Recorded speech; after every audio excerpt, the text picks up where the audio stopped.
Henry the Green Engine has lived on the island of Sodor for many years. He wouldn't want to be anywhere else. He likes every part of it, from the fields filled with flowers to the white sandy beaches. But there is one place that Henry always enjoyed visiting more than any other. His driver knew this too. "Come on, Henry," he would say. "We've made good time today. We'll stop for a while by the forest." Henry loved it here. The forest was full of broad oaks and tall pines.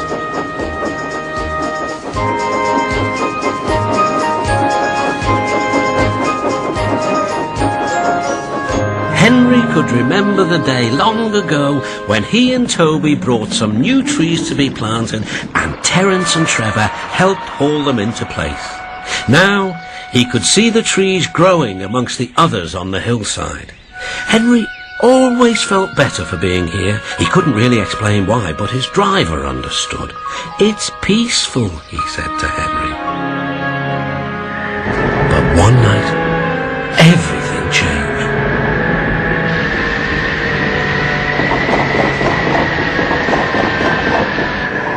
The engines were resting in the shed. "Listen," said Thomas. "Can you hear a strange whistling sound?" "It's the wind blowing outside our shed," replied Toby, "but I've never heard it like this before." "Do you know," added James, "if Gordon wasn't here now, I'd say it was him thundering by with the express." All the engines laughed, except Henry. "I hope the wind won't harm the forest."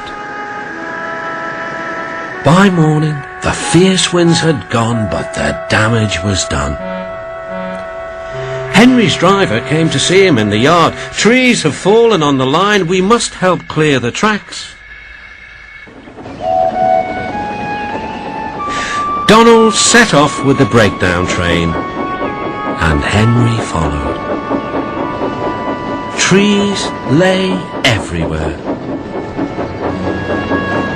The hillside now looked so bare. Henry felt sad. "What will happen to all the animals who live here?" he thought.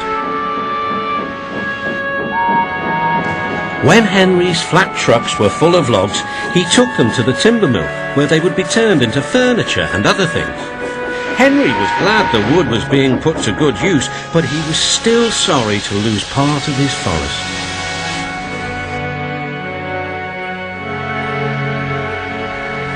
"Oh dear," sighed Toby.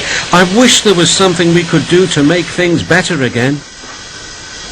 "Yes, indeed," replied Thomas, "but what?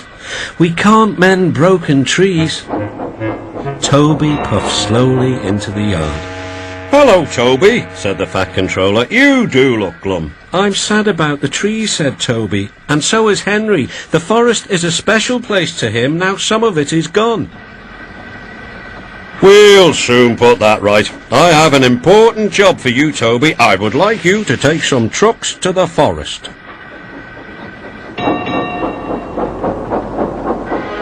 When the trucks arrived, Toby was delighted.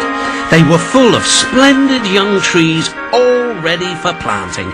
"This is the best job I've ever had," said Toby happily.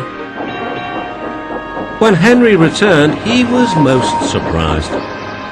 There were Trevor and Terence busily helping the workmen clear the torn stumps and branches. "Look, Henry," called Terence, "we're beginning again. The hillside will look better than ever before. You'll see." Now Henry can see the trees growing strong and tall, and the animals are coming back. Sometimes everywhere is quiet. At other times, Henry can hear leaves rustling or a bird's wing brushing the air. Often he can hear the sound of children laughing, and always he is happy here.